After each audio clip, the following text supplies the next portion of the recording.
Assalamualaikum warahmatullahi wabarakatuh. Hai Sobat YouTube, kali ini saya mau bercerita tentang mitos duduk di depan pintu. Mau tahu ceritanya? Yuk simak. Beragam mitos yang beredar di Indonesia tentu tidak serta-merta datang begitu saja. Dari sekian banyak mitos tersebut, salah satu yang masih dipercaya yakni terkait larangan jangan duduk di depan pintu. Pernah mendapat teguran dari orang tua karena duduk di depan pintu? Biasanya alasan yang dikemukakan oleh orang tua kita berkaitan dengan mitos yang diyakini secara turun-temurun. Umumnya larangan tersebut dikaitkan dengan bakal susahnya jodoh dan seretnya rezeki. Mitos jangan duduk di depan pintu yang berkembang di masyarakat. 1. Susah dapat jodoh. Arti dari mitos terkait larangan duduk depan pintu yang paling populer di masyarakat adalah akan sulitnya mendapatkan jodoh.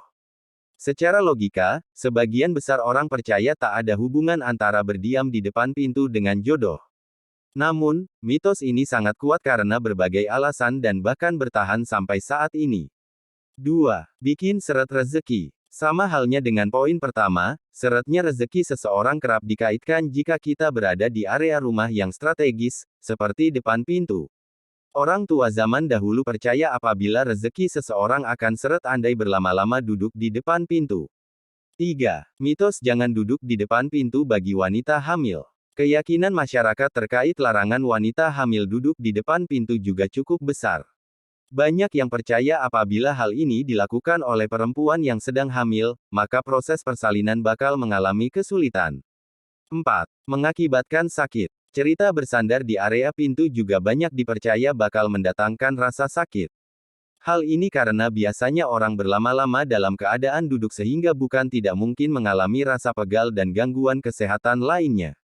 Penjelasan logis dari larangan jangan duduk depan pintu.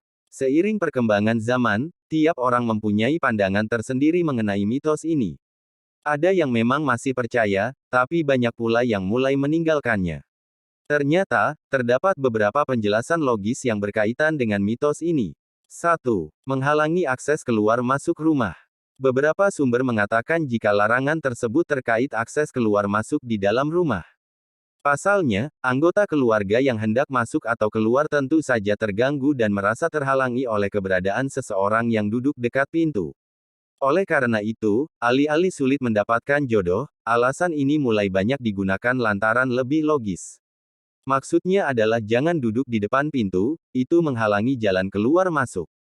Hanya saja kata-kata tambahan sulit mendapatkan jodoh, supaya yang duduk di depan pintu bisa menghindari duduk di depan pintu. 2. Berkaitan dengan tamu yang berkunjung. Sementara itu, alasan secara logis lainnya yakni bakal membuat tamu yang hendak berkunjung merasa tak nyaman dan bukan tidak mungkin mengurungkan niatnya. Padahal, bisa saja tamu tersebut hendak mengabarkan informasi baik untuk penghuni rumah.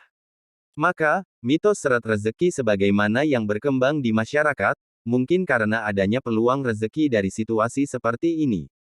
3. Tentang kesehatan dan kebersihan. Berada di depan pintu rumah dalam waktu lama memiliki potensi besar terpapar penyakit yang berasal dari udara kotor, seperti flu. Selain itu, potensi untuk perempuan hamil terkena masuk angin sangat besar apalagi jika cuaca buruk. Duduk di depan pintu menurut Islam. Menurut pandangan Islam, berada di depan pintu merupakan hal yang kurang baik, terutama karena bisa mengganggu orang lain.